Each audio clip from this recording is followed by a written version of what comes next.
Doha مذاکرات کامیاب، پاکستان اور افغانستان میں فوری جنگ بندی پر اتفاق ہو گیا۔ اس پیش رفت کو پاکستان کی ایک بڑی سفارتی اور اسٹریٹجک کامیابی قرار دیا جا رہا ہے۔ مذاکرات کی میزبانی ریاست قطر نے کی، جبکہ جمہوریہ ٹرکی نے ثالثی کا کردار ادا کیا۔ قطر کی وزارت خارجہ کے مطابق مذاکرات کے دوران دونوں فریقین نے نہ صرف جنگ بندی پر اتفاق کیا بلکہ دو طرفہ امن و استحکام کے لیے ایک مستقل میکانزم پر بھی رضامندی ظاہر کی۔ سرکاری ذرائع کا کہنا ہے کہ یہ معاہدہ پاکستان کی پوزیشن آف اسٹرینتھ کا نتیجہ ہے، جہاں افواج پاکستان نے زمینی سطح پر واضح رد عمل دے کر دوسری جانب کو مؤثر پیغام دیا۔ اس کے بعد ہونے والے مذاکرات میں پاکستان کا وہ دیرینہ اور واضح مطالبہ تسلیم کیا گیا جس میں افغانستان سے دہشت گردی کی ہر قسم کی حمایت اور سہولت کاری کے خاتمے کا تقاضا کیا گیا تھا۔ حساس نوعیت کے باعث مذاکرات کی تمام تر تفصیلات کو عوامی نہیں کیا گیا، جو اس بات کا مظہر ہے کہ افغان فریق کو چہرہ بچانے کا موقع دیا گیا۔ ذرائع کا کہنا ہے کہ حقیقت میں کوئی مطالبہ افغان جانب سے پیش ہی نہیں کیا گیا، جبکہ پاکستان کا موقف مکمل طور پر تسلیم کر لیا گیا۔ اس معاہدے کے تحت افغانستان سے پاکستان کی سرزمین پر دہشت گردی کا سلسلہ فوری طور پر بند کیا جائے گا۔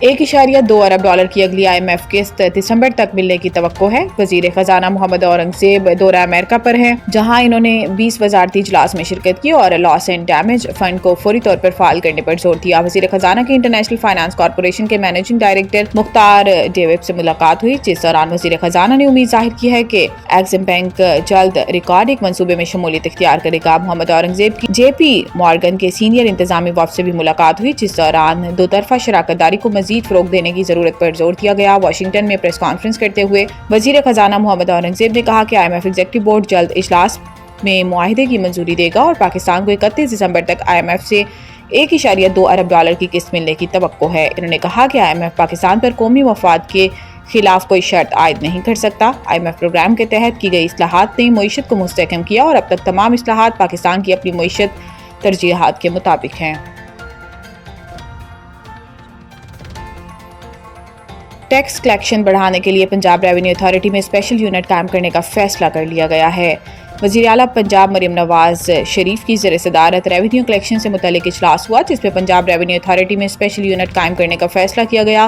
PRA اسپیشل یونٹ میں فیکٹوریل ٹیکس کنسلٹنٹ، لیگل ایکسپرٹ اور ڈیٹا انالیسز شامل ہوں گے۔ اجلاس میں پنجاب ریونیو اتھارٹی کا دائرہ کار 30 اضلاع تک بڑھانے کا فیصلہ کیا گیا ہے اور اتھارٹی میں 130 انفورسمنٹ آفیسرز کی بھرتی کی اصولی منظوری دی گئی ہے۔ وزیر اعلیٰ پنجاب مریم نواز شریف نے اضلاع تک ریونیو اتھارٹی کی توسیع کے لیے 30 اکتوبر تک کی ڈیڈ لائن مقرر کی ہے۔ پنجاب میں ریونیو بڑھانے کے لیے 19 نئے سیکٹر شامل کرنے کا بھی جائزہ لیا گیا ہے۔ اضلاع میں ریونیو اتھارٹی سے متعلق اضافی ذمہ داریاں ADCG کو تفویض کرنے کی ہدایت کی گئی ہے۔ PRA نے ٹیکس دہندگان کے لیے سہولت ایپ بھی متعارف کرا دی ہے۔ وزیر اعلیٰ پنجاب مریم نواز شریف نے ٹیکس ریونیو میں شفافیت یقینی بنانے کی ہدایت کرتے ہوئے کہا کہ ایمانداری سے ٹیکس ادا کرنے والوں کو پریشان نہ کیا جائے، نئے سیکٹر متعارف کرائے جائیں۔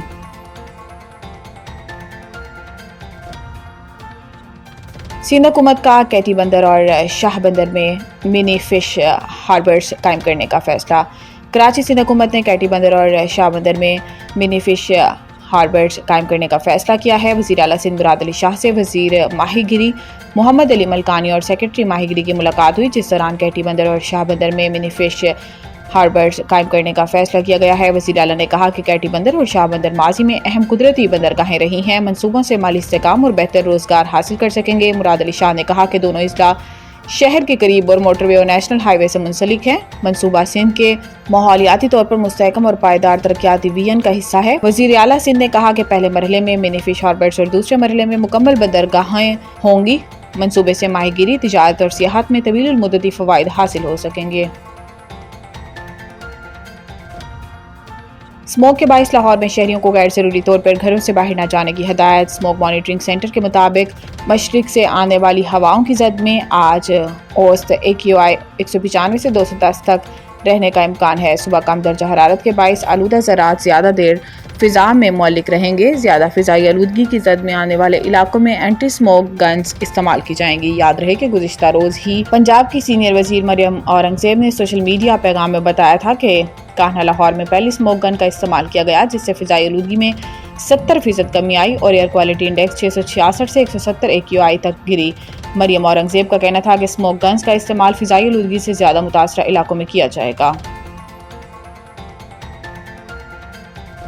سہ ملکی ٹی20 سیریز کرکٹ زمبابوے نے پی سی بی کی دعوت قبول کر لی۔ سہ ملکی ٹی20 سیریز کے لیے کرکٹ زمبابوے نے پاکستان کرکٹ بورڈ کی دعوت قبول کر لی۔ ذرائع نے بتایا ہے کہ افغانستان نے سہ ملکی سیریز میں حصہ لینے سے انکار کر دیا تھا، جس کے بعد پی سی بی نے مختلف بورڈز سے رابطہ شروع کر دیا تھا۔